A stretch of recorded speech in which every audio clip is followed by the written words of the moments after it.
hong zong in achi to pa min phan na nei khom ni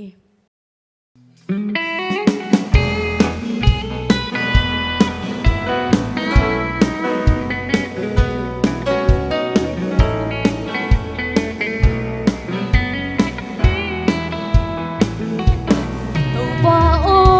kan nun tang na nang kong pia hi nang dei bang in hong zang in ka nun tak na bil na siam na kan nei long zong na min than nang hong sang i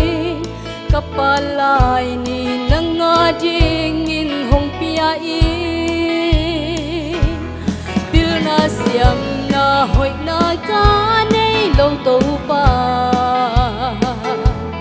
na min le kama ding in hong sang in mo si na zat pang in kei zong hong sang i kai hi thei za in nang a ding sem noa ming mi ten hong pam pai ma le zong nang a ding in kai hi thei za to se min ma pang noa ming dây tha nè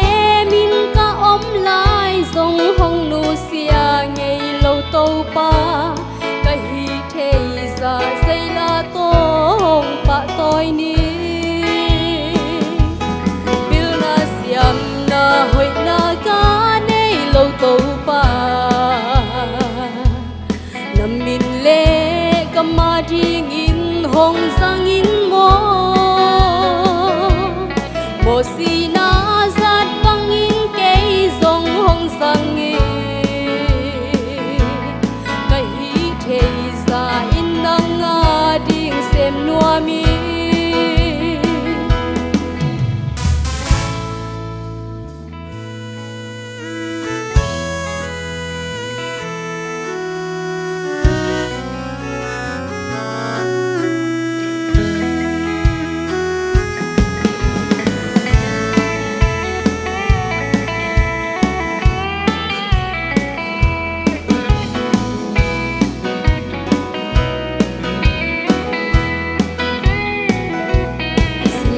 pan luôn na te zong in ka vak la kata o chin na o nem to nong sam a